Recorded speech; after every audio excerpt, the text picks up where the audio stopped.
안녕하세요. 투자하는 아줌마 투줌마입니다. 오늘은 미국을 대표하는 헬스케어 기업 유나이티드 헬스그룹 UNH에 대해 깊이 있게 이야기해 보겠습니다.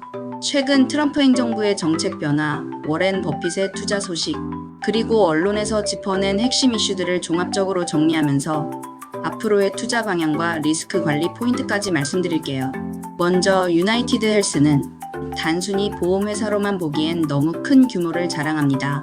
보험 부문인 유나이티드 헬스케어와 헬스케어 서비스 플랫폼인 옵텀 두 축으로 운영되는데, 옵텀은 데이터 분석, 약국 서비스, 진료, 그리고 의료 행정 지원까지 모두 아우르고 있습니다.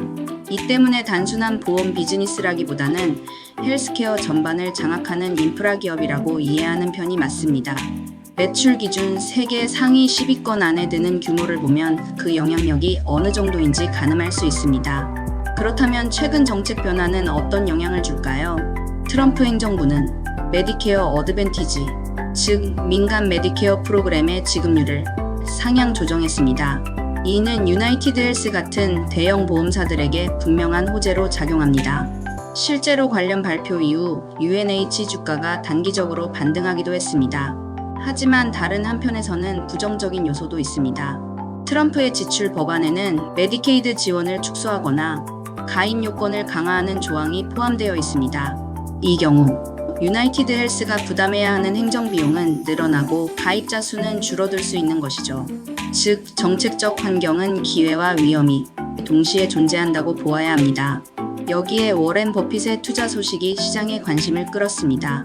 버크셔 해서웨이가 올해 약 15억 달러 규모의 유나이티드 헬스 주식을 새로 매입했습니다. 버핏은 전통적으로 헬스케어 섹터에 보수적인 태도를 보여왔는데, 제가 봤을 때 이번 결정은 상당히 의미가 크다고 봅니다. 그러니 지금 제가 영상 만들고 있는 거겠죠. 버핏이 매수에 나선 시점은 밸류에이션이 역사적 저점 구간에 들어왔던 때입니다. 근데 지금이랑 별 차이가 없다는 게 함정.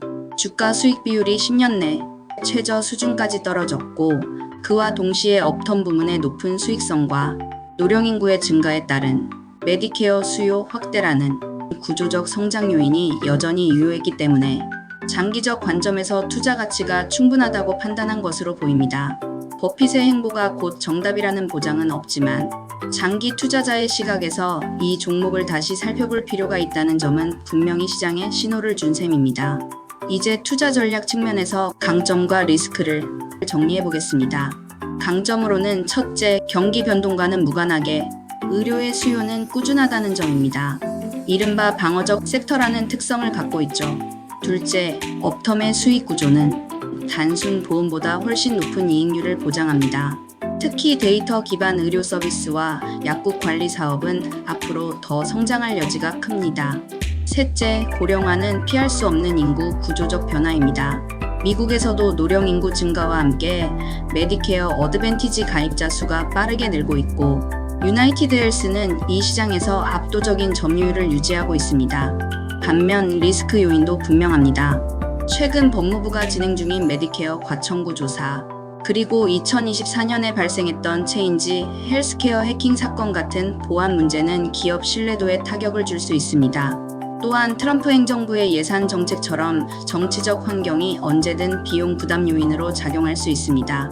더 나아가 일부 투자은행들은 여전히 보수적인 시각을 유지하고 있습니다.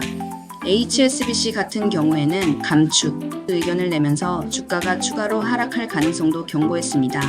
여기에 더해 언론 보도를 보면 지난해 CEO의 피살 관련 사건이나 사전 승인과 같은 문제로 대중적 평판이 흔들리는 모습도 감지됩니다.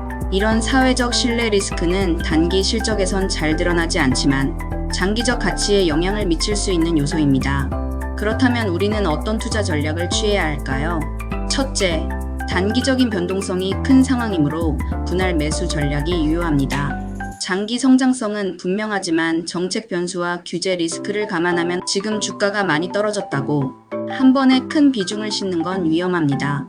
둘째, 유나이티드 헬스만 집중하기보다는 헬스케어 섹터 전체에서 분산하는 접근이 필요합니다. 예를 들어 제약주, 의료기기주, 그리고 다른 보험사들을 포트폴리오에 함께 두는 것이 안정성을 높일 수 있습니다. 셋째, 정부의 정책과 기업 공시를 꾸준히 모니터링해야 합니다. 특히 트럼프 행정부의 추가 의료 정책, 그리고 버핏이 분기마다 공개하는 13F 보고서 같은 자료는 투자 판단에 중요한 단서가 됩니다. 마지막으로 스스로 기준을 세워두는 것이 좋습니다. 예를 들어 PE가 어느 정도 구간에 들어왔을 때 매수 매도 여부를 판단한다든지 리스크 이벤트가 현실화될 경우 비중을 줄이는 규칙을 두는 방식이죠. 정리하자면 유나이티드 헬스는 장기적으로는 여전히 매력적인 성장주이자 경기 방어주입니다. 하지만 동시에 정치적, 규제적 변수와 사회적 평판 리스크가 뒤섞여 있는 복합적인 종목입니다. 그렇기 때문에 무작정 추종하기보다는 정책 방향과 기업, 리스크를 꾸준히 점검하면서 단계적으로 접근하는 것이 필요합니다. 오늘은 유나이티드 헬스 그룹을 중심으로 정책, 투자자 동향, 강점과 리스크를 살펴봤습니다. 여러분께서도 이 종목을 바라보실 때 단순히 보험사라는 프레임을 넘어서 미국 의료 시스템을 움직이는 핵심 인프라 기업이라는 점을 고려해 보시면 좋겠습니다. 이상으로 오늘의 나스닥 주식 종목 공부를 마치겠습니다. 감사합니다. 투준마였습니다.